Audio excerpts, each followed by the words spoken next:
It's been a little while since I've had anything to put out there to say.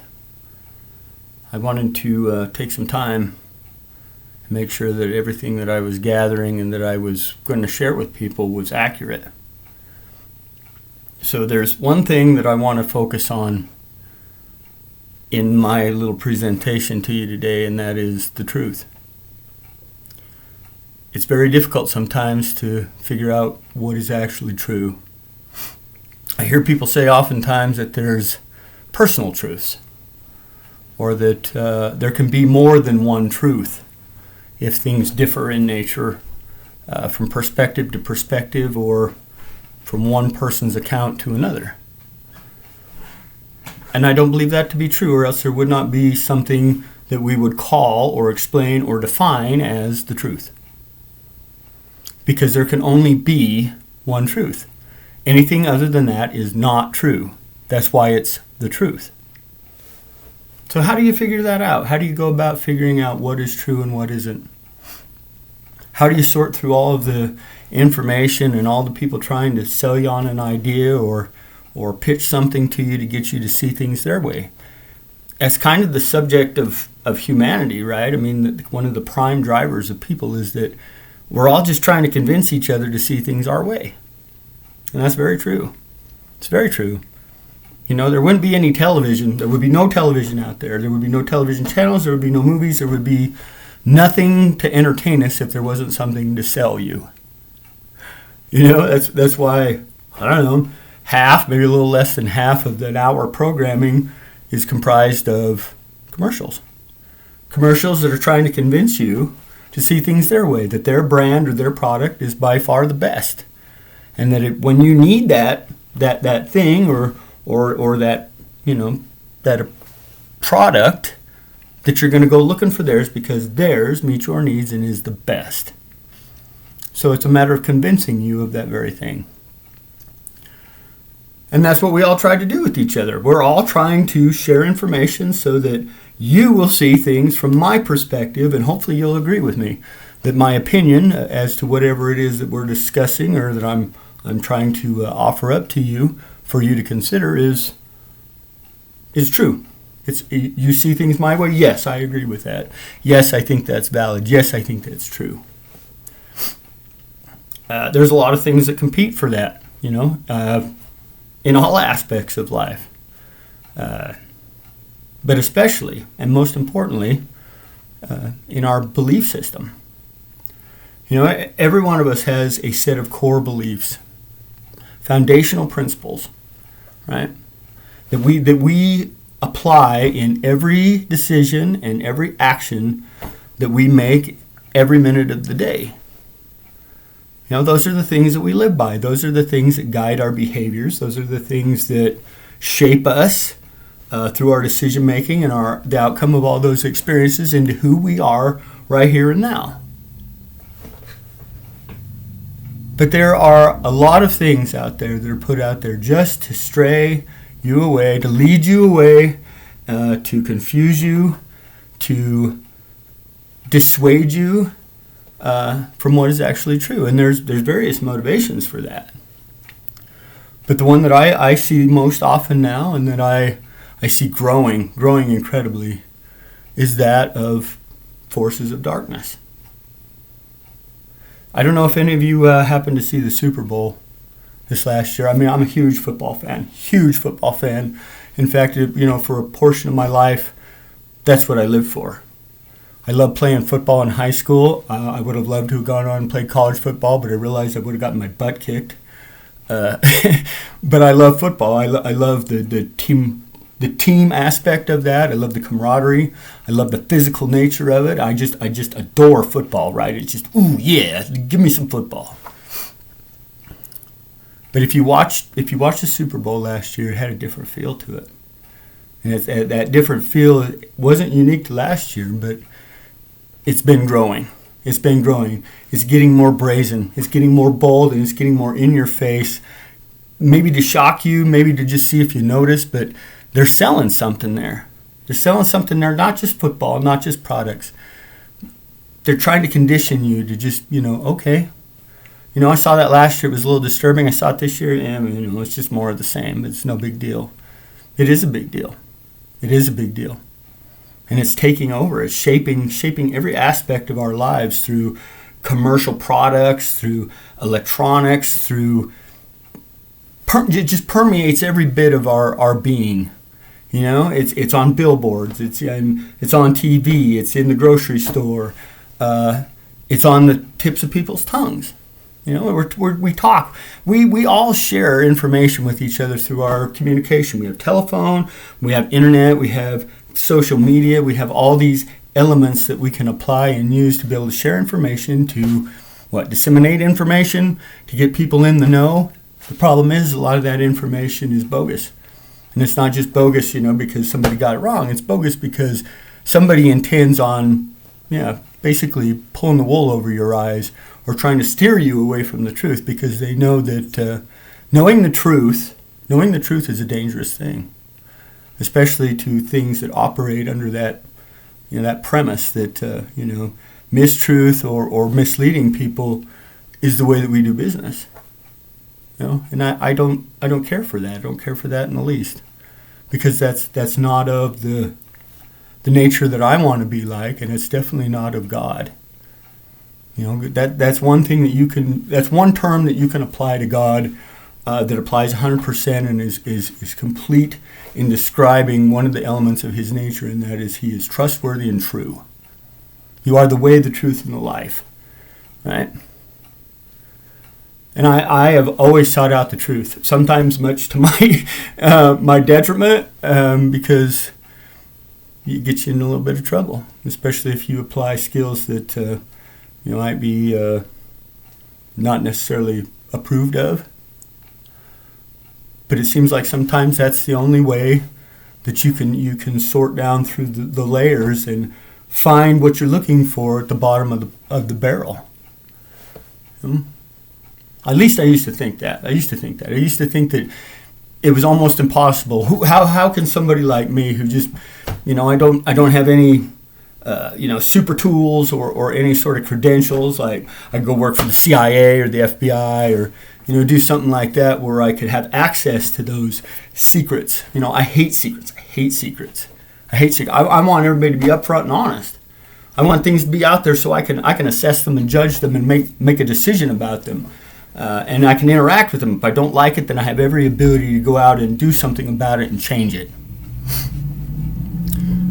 But that's not the way it is, right? Because those things are dangerous, or dangerous to someone. It might involve, taking money away from them, or it might involve diminishing the control that they have over people or over an industry. So it's not easy to find, but it kind of is. It kind of is, because for some reason it's put right in front of our faces, but it's in a way that we have just become accustomed not to paying attention to. I mentioned before reading the labels of the ingredients of your food. Every food that is commercially sold has labeling on the package. It's mandated by the Food and Drug Administration. So the government says, hey, whatever you put in this, you got to let people know. You can't be hiding stuff in there for whatever purpose you do. They still hide things. they give them these abstract names like, other natural ingredients or other natural flavors, which means you have to go, you look at that and go, okay, well, what does that mean? And you have to go look and you have to do your research. So you go find a definition somewhere. You dig a little deeper than just what's on the surface, so you have an understanding of what that really means. But some things are put right in front of your face. I didn't know that. I mean, I'm busy. I'm a busy guy. I got a billion things to do. My day is just full of running, especially now. I got a lot of things going on. Some things take priority over others, but there's always a laundry list of things that got to get done. There's never enough hours in the day, right? So, but something at one point in the past, I guess it was an adverse circumstance that really caught my attention. I was paying attention. I caught something.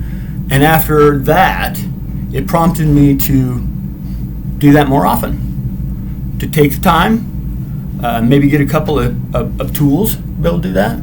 I now have myself a really nice, very cheap Temu digital microscope. Oh my goodness, you have no idea. You have no idea what the micro world has in store. It can show you. It's cool, but it's pretty. Sometimes a little spooky. You're like, oh geez, Yesterday I have one that plugs into my phone via USB-C, and it's killer. And I took it outside. I was going through the grass, and then I stuck it to my head, like onto my scalp. It didn't stay there long. I was like, oh my gosh, what is that? Oh my god. Oh, what is that? Ooh, that don't look good. Do I have bugs? And it was like, don't worry about it. It never bugged you before. Doesn't matter. You know it's there. It's cool, but put that out of your mind. But what a handy tool to see some of the things that I fully believe are mandated to be there, not by the government, not by an activist group, but by somebody that really looks out for us because he loves us, and that would be our Lord and our Savior, right? Through Jesus Christ, right?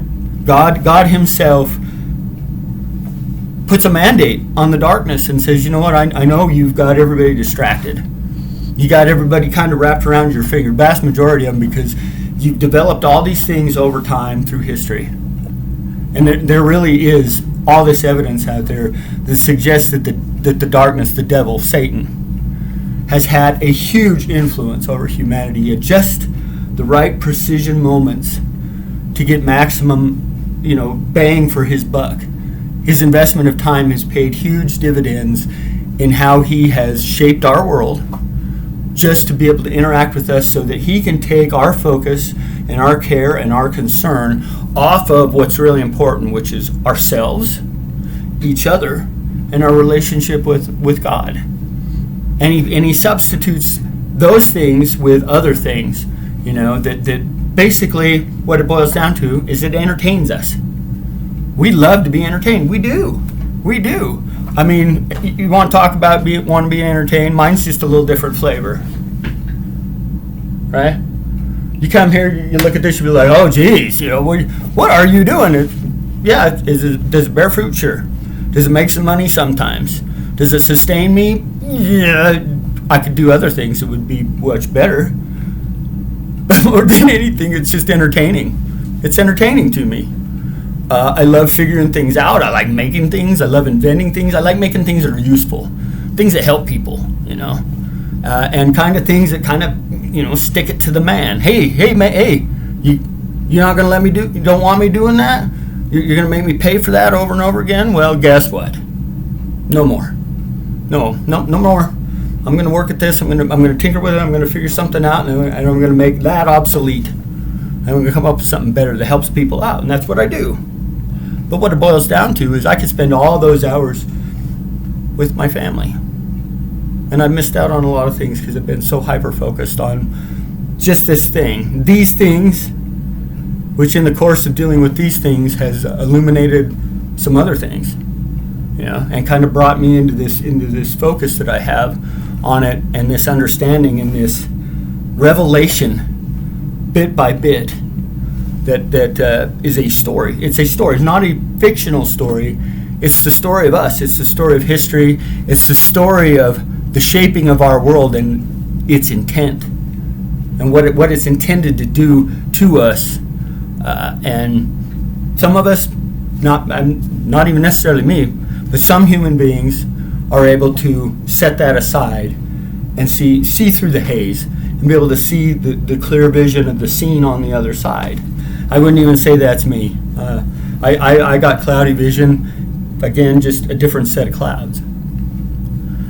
But what I have come across, I know has been inspired divinely, not because I'm anything special, just a normal guy. I drink beer. I use expletives on occasion, right? I'm not a shining example of a human being. I'm not what you would call a good Christian. I'm a Christian. I'm a faithful Christian. I love my God. I do my very best to abide by what he tells me is right and is just and is righteous, but I fall short every day, right? I try. It's what's in here that I believe really matters, because we all fall short of the glory of God as far as being righteous, but that's our design. So what is the prize? Well, the prize is what's in your heart, and having faith and giving it every bit of your effort and trying. And when you see somebody trying to do something, even though they may struggle, it gives you that faith in them, that confidence that I'm going with them, because look at the effort. Give me the attitude and the effort. When I fought fire, when I'd hire my crew in the spring, I'd pass up to 20-year veterans. For some kid that was just excited to go out and fight fire, he had the right ambition, and he was teachable. He had the right attitude. Right? He was somebody that you could instruct him how to do something and pull the string and turn him loose, and he would go get it done. And it was awesome. And that's how I hired the best people that I've ever hired. Their credentials were important somewhat, but when I interviewed them, those were the two things that I really looked for. I was looking for the attitude, and I was looking for the motivation. And it did me well.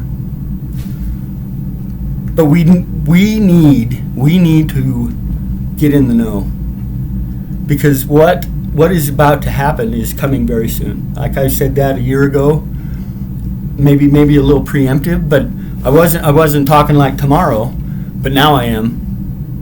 Now I am. I'm telling you, because I see it. I see it, and at one point in time when this all began, I saw it. I saw it. And that prompted me to do everything that I've done up to this point, because I knew that was divinely inspired, because there's no other way that could have happened. And everything that came to me at that point, I've watched it just systematically play out just exactly how I saw it. And what I see next is something that will affect you, and it should concern you.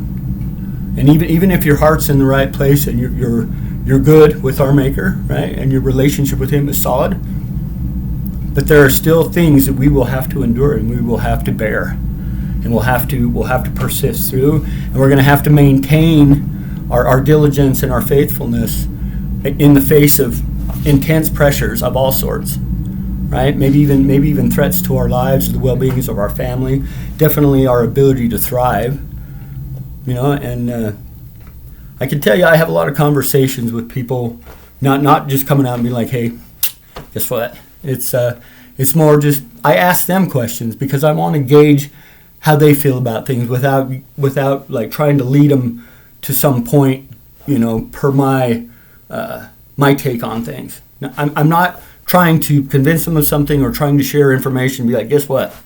Nope, I'm assessing how they feel and how the inside of them, and the subtle little voice in the back of their head, how it's doing. And the vast majority of people that I talk to, that I visit with, they feel it in here. They can't put a finger on it. They don't know exactly. They don't say, hey, well, this is what it is, or this is what it is. It's not that. It's this very uneasy feeling that they have inside of them that says, hey, something is approaching. It's coming this direction. Can't tell you exactly what it is, but I feel it. And I know that is that's important. They just don't know where to go to get the information to fill in the blanks, or to gather enough, I guess, situational awareness to be able to point them to a specific thing and say, this is what that feeling is all about. So I want to do that to help you. I want to tell you a few things, and you can do your research. I'm going to give you a few things to look at, and you can go and evaluate them. They tell me a story, maybe they tell you a different story, but they're there to do just that. And so I want to give you the opportunity, if you don't know that they're there, to go and check them out for yourself. And you can make up your own mind about what they mean. Okay, so I'm going to start here.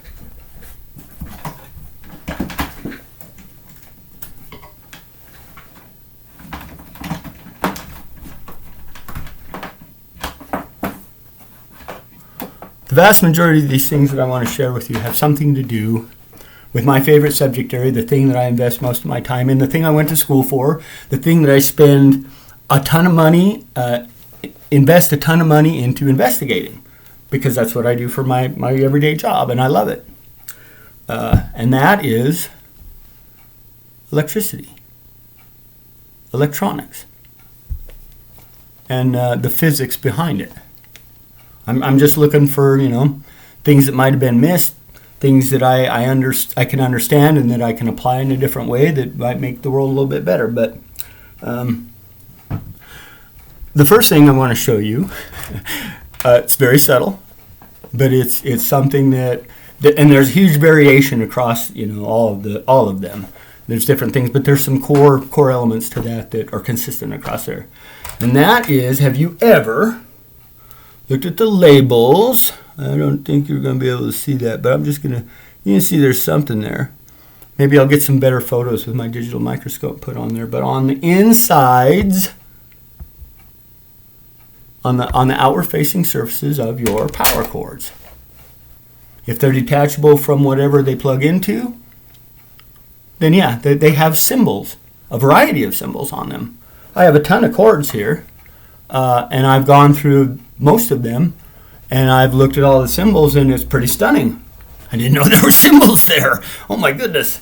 But I would like you to do this. If you have a magnifying glass, it makes it a little more enjoyable and a little easier. Go and grab you a few power cords. Mainly out of computers, pretty much anymore. Everything has modular cords, which means that you can detach it from here and plug it into here. They just have connectors, and you get your cord. Some of them are universal. Some of them, they have specific patterns for coupling up to whatever you're plugging them into. But computer cords especially, right?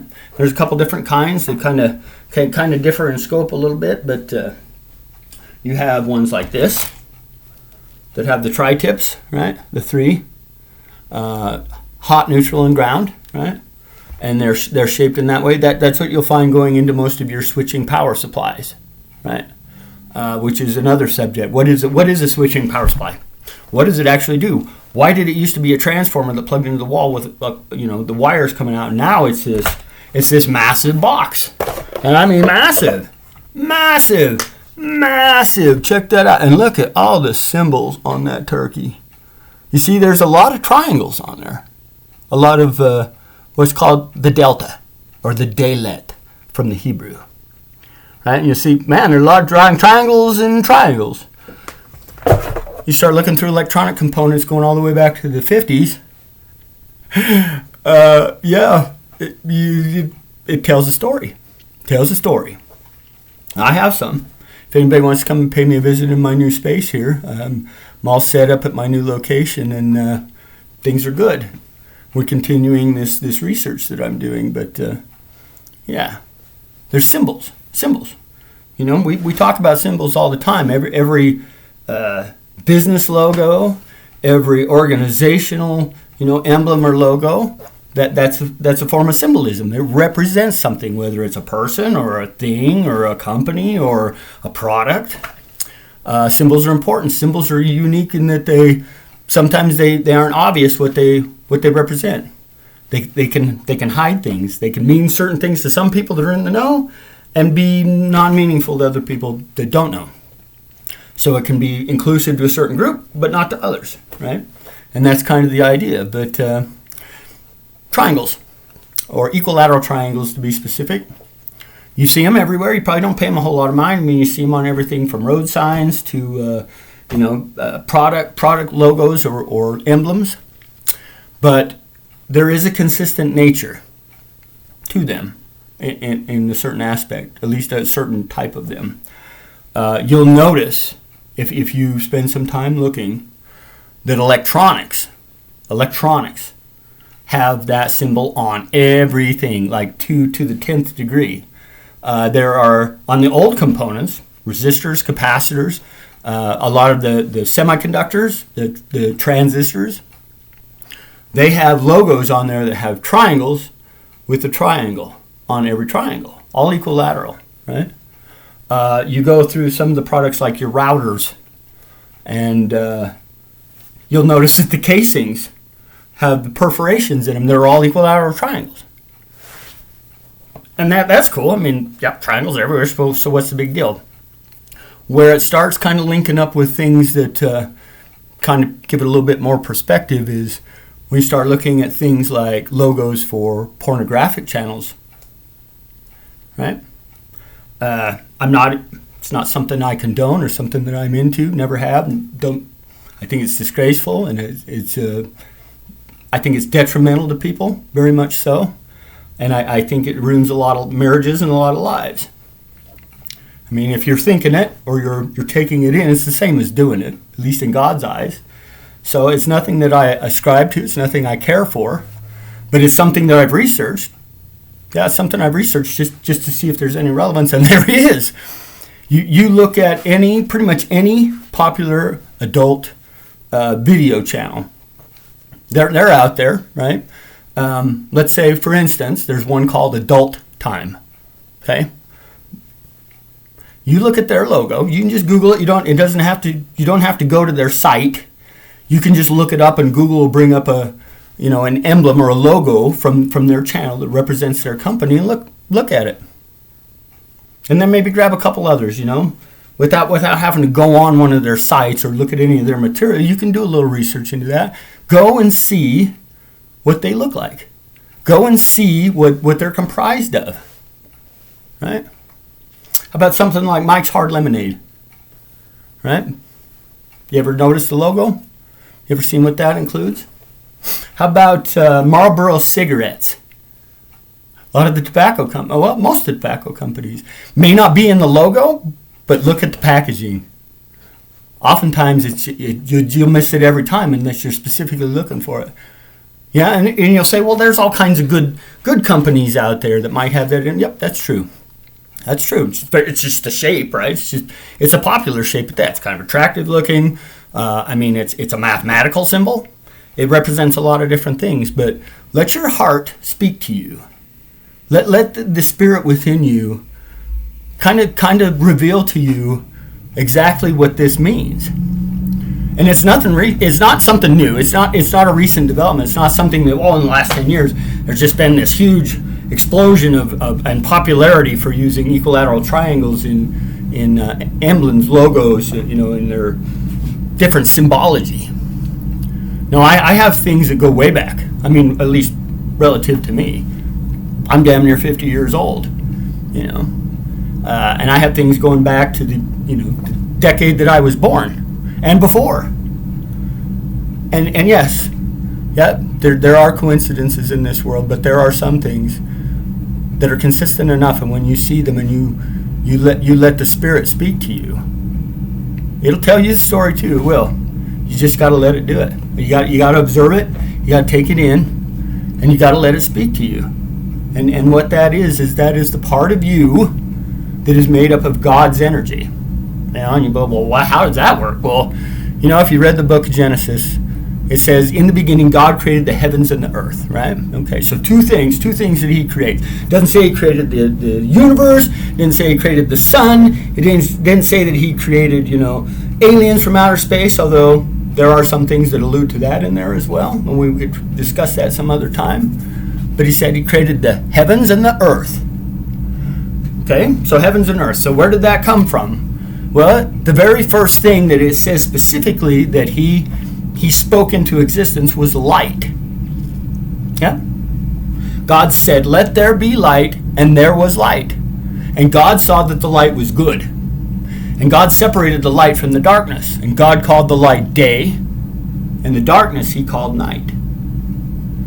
And there's a theme that sets there. There's light and dark, day and night, which basically equivalates to there is good and there is evil.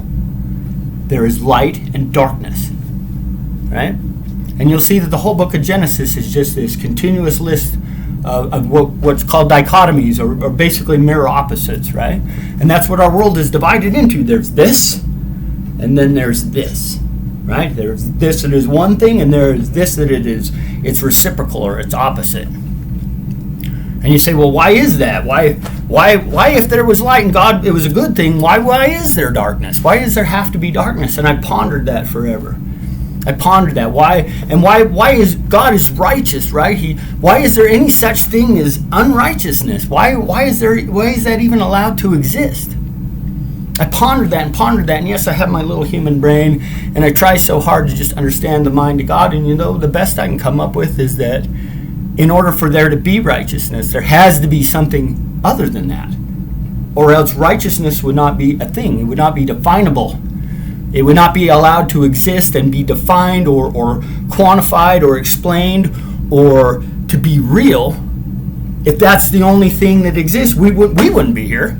We wouldn't even be allowed to contemplate that, because there would be the one thing. The one thing. And in order for it to exist and be defined and to be able to have a purpose and an intent and a function, there has to be something other than that, right? They kind of say, you don't know what happy is if you've never been sad. You don't know what hunger is if you've always been full, right? You don't know something. You can't define it, say that's what it is, unless there's something else to compare it to. And typically that something else to compare it to is just the opposite of it, right? And that's the beginning of time as it's explained in the Holy Bible, in the Christian Bible. And there's a reason for that. It's to set this in your mind that there are opposites. There is righteousness and unrighteousness. There's light, there's dark. There's good, there's bad. And those things really do exist. People often say to me, Justin, I don't believe in evil. I believe we're all good. I believe everybody's going to heaven. I believe that, there's just varying degrees of it, and that's baloney. Maybe we are fortunate enough that we live in our personal world in an environment where we don't see it that often, but it's there. It is there. That Brian Kohlberger that murdered those kids up there in Moscow, that was in our backyard. You watch that man and you watch his demeanor and you listen to the details of what he did, and you watch part of the court proceedings and you look at that guy and you assess him, and you will see what evil is. That is evil. And I often wonder what happens to a person that makes them like that. Is it an innate thing? Is it something that's a product of their experiences that brings that forward and they choose that at some point? But there is evil in the world. There is evil. And you know what? It's clever. When it describes the serpent in Genesis, when he comes onto the scene, when he goes and he tempts Eve, it describes him, at least in the English Standard Version, as the craftiest of the beasts of the field. The craftiest. So what does crafty mean? It means it's intelligent, it's smart, it's cunning, it's calculated. And that term is applied to the darkness and to Satan and his minions all through time, because they've been subtle, but they've been so effective. And I can prove it. Take a look at these products that we would say, that's not good for you. Addictive products that cause harm to your body, or things that do harm to your relationships, or things that destroy your mental capabilities, things that get you addicted, things that make somebody a lot of money, like pharmaceuticals, right? Do you need them? Well, I don't know. It fixes this problem, but it gives me these 25 other side effects that just are debilitating to take care of this one thing, and now I got to take 10 other medications to deal with the side effects. Billions and billions and billions of dollars for this stuff. And you start doing your research, you start looking at products and emblems and history, and there is something there, right? So I'm going to take a break from this. I'm a half hour into this. I'm going to go get something to drink, and I'm going to gather a few things up, and I'm going to do part 2 of this, where I'm going to show you some things. I'm going to show you so you can see them, and then you can take it from there and you can run with it, and you can go and flesh this all out, and you can have a look for yourself. Maybe you'll find something I missed, and if you do, please let me know, because I'm gathering all this as kind of a conglomeration of information just to kick out to people. And again, I'm not trying to convince you of anything. I'm giving you my perspective, that's just my perspective. But in doing that, I'm setting the stage to be able to present you with information for you to assess. And if you don't agree with me, that's totally great. That's awesome. That means that you have a brain and you're capable of thinking for yourself, and that you came to a different conclusion, and it's just as valid as my conclusion or anybody else's. And then you can come and talk to me, and you can explain to me what you see and what you believe that means, and I will consider that and add that to my knowledge base, and you may change my mind, and I welcome that. And before I go, I just want to give you a thought here. It's a fool or the fool who refuses to consider information for fear that it will change their perspective on how they view the world. If you say, no, I don't want to hear that stuff, I don't care, it doesn't matter. It does matter. It does matter. One time, every one of your beliefs or your understandings or beliefs or perceptions about the world had yet to form. You had to take in information from somewhere to be able to bring those things out and to establish them at some point in your life. Now they guide everything that you do. Well, you know what? As you get older, it doesn't mean that you know it all, or that you've got it all figured out, or that there's not any information out there that would be valuable to you, either to reinforce what you believe or in contrary nature to it. That's how we grow. That's how we get more intelligent. That's how we get more wise.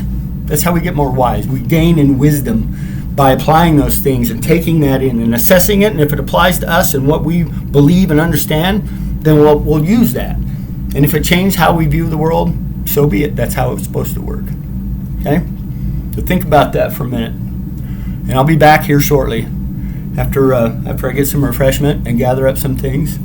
And we'll do part 2 of this video. I'll try not to make it too long. I get a little long-winded because I'm passionate about this stuff. It's changed my life. And now I believe there's a darn good reason that it came to me.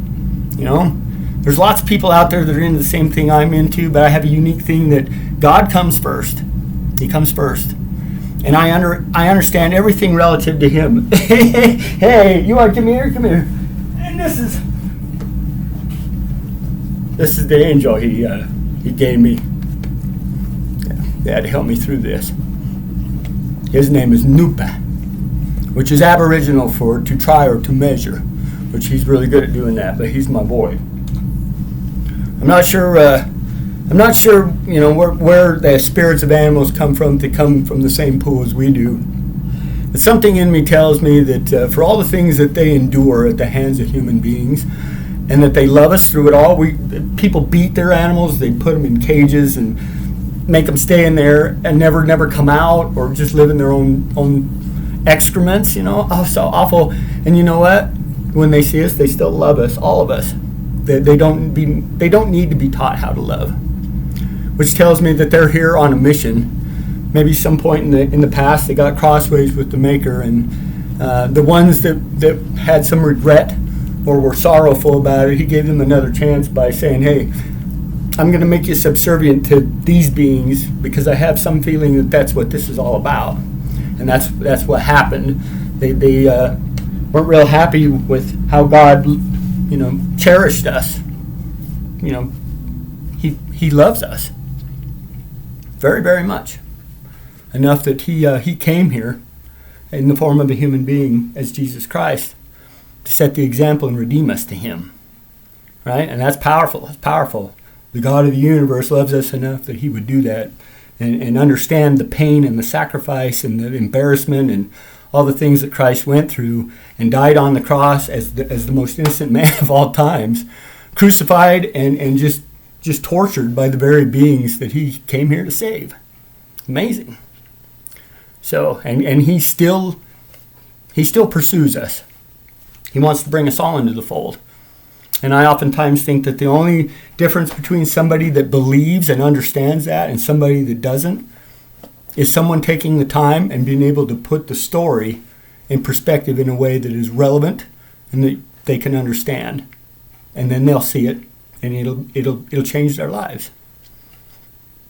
At least I hope some of this for some of you may be that situation or that opportunity. Okay.